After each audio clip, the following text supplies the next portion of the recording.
December, and of course beautiful sunsets in a clearing sky equals frost tonight. But what a beautiful sunset it is.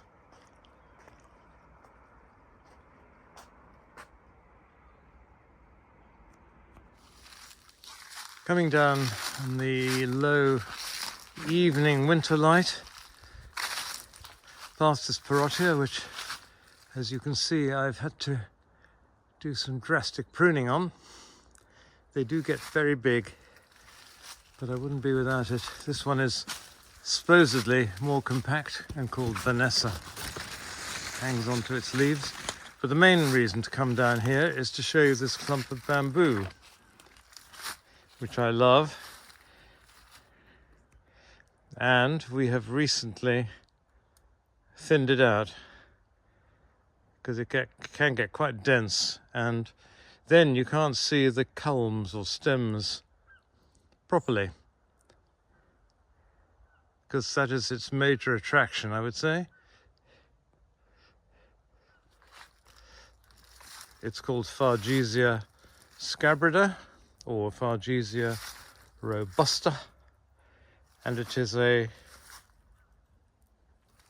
very red, orangey stemmed bamboo and a shade of pink in the summer. But it is a very attractive colour, and you've got to be able to see those culms.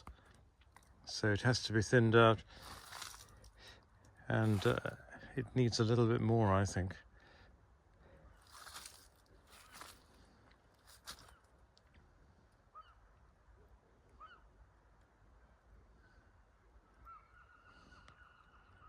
I've placed it west facing so that it catches the evening light, which will light up these culms. Yes, it could do with a bit more thinning. Now that the leaves have come off the deciduous trees, we can concentrate on one or two of the conifers. And here's a case in point. This is a rather magnificent specimen of a conifer allied to the cypresses, but looking a bit like a monkey puzzle, called Cunninghamia. Now this 25-year-old, 30-year-old actually, tree of Cunninghamia lanceolata was found, this particular clone was found in a temple complex in China. And it's obviously very happy here. The one thing about it is a bit more compact than the normal Cunninghamias you get, which tend to be absolutely full of dead branches and leaves. This one has a few, but not much. And it really is a very splendid and tall specimen now. The other thing is, which it sort of is heartening and yet irritating, is the fact that it's suckers like mad.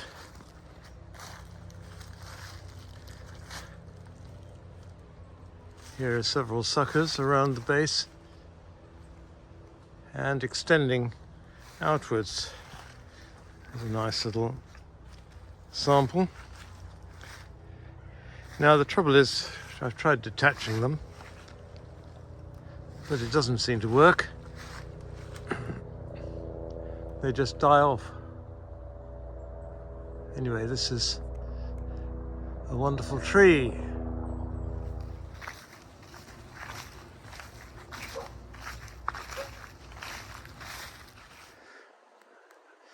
Excellent value for the autumn, I think, is this dogwood, Cornus midwinter fire.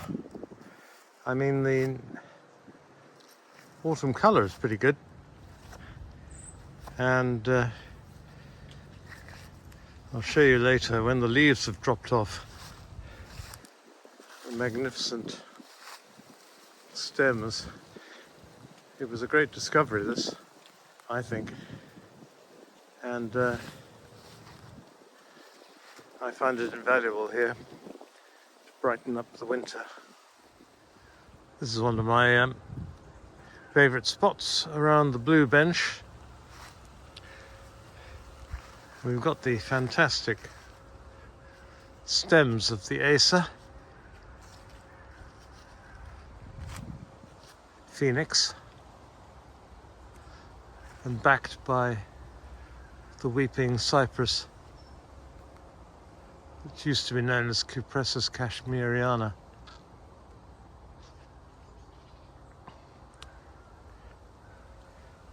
But I think the stems of this maple are fantastic, aren't they? Especially when lit up in the sun and nestling under this massive, great Mexican pine, Pinus montezumi.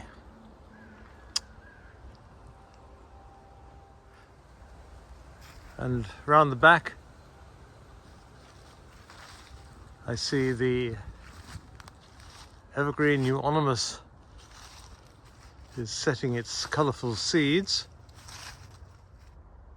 Let's have a look around the side.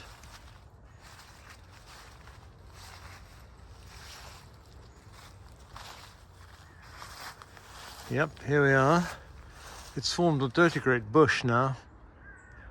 In fact, I think there are two of them, because I said before I used to plant the Euonymus in pairs to get the best fruiting. And this year, even though it's growing more or less in the shade, it's producing an enormous amount of fruit. Here's the beginnings of what to expect. We've got this amazing orange with the red seed inside the capsule. Coming around the side, I'll show you the stems. And here they are, there's the pair of them. The nearer one is much more vigorous, but you can see the way they are searching out the light.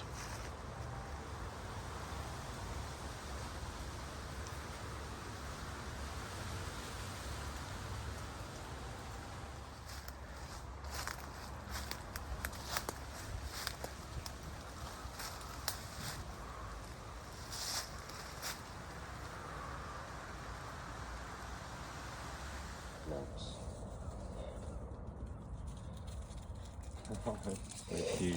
Hello. That's Nelly. Hello, Nelly. Hey. I think it's amazing that in the middle of December you can come across shrubs flowering away like this winter camellia.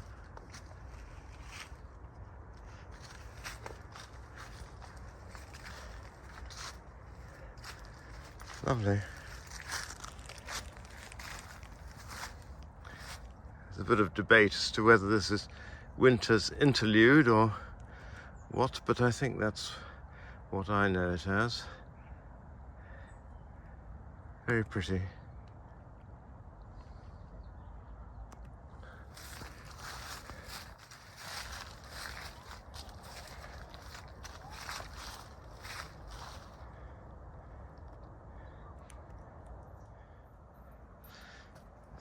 Coming down the path, here's another camellia doing its stuff.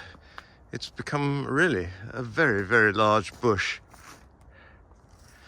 This is goes by the name of Paradise Vanessa.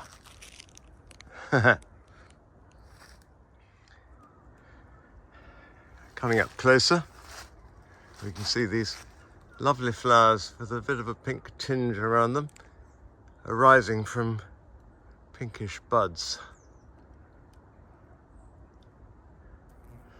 Paradise Vanessa is one of the Paradise series of winter camellias bred by Bob Cherry from Australia.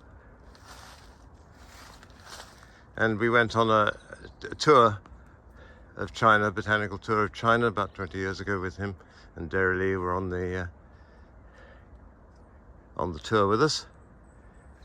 His wife Derry Lee wasn't all that keen on the botany particularly, and so when we stayed in Moshi, we went on up the mountain to have a look at for a rose which several of our number wanted to see, but we spent the whole day not seeing lovely things, but not that rose. Anyway, when we came down to the small town, Moshi, we found Derry Lee in a garden, having befriended a local family. They didn't speak English, she didn't speak Chinese, but that didn't seem to matter. She even fed their dog. Anyway, the thing was that Derry Lee had found this particular rose in a garden in the town, and we'd been up the mountain trying to find it. Anyway, there we are. But I remember Derry Lee and Bob very well.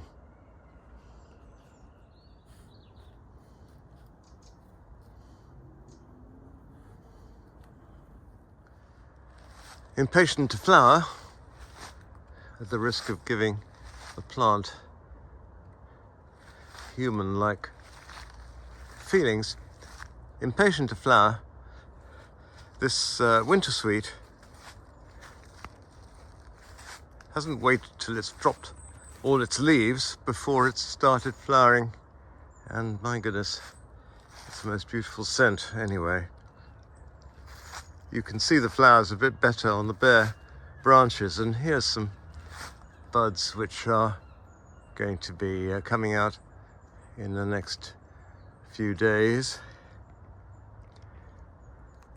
Anyway, it's an intriguing plant, not of any note ornamentally.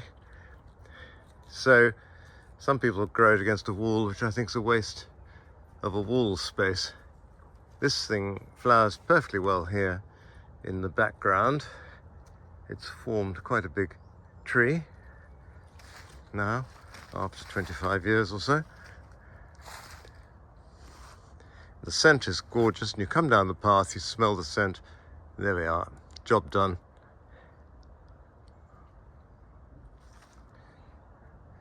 After it's flowered, it can then resume its back room position and remain quietly behind all the other more interesting shrubs through the year until next winter.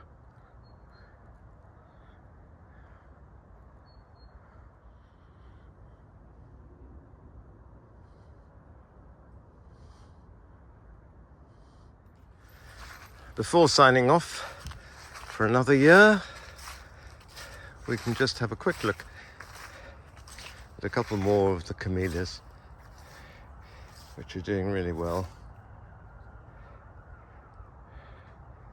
Here's Camellia Plantation Pink.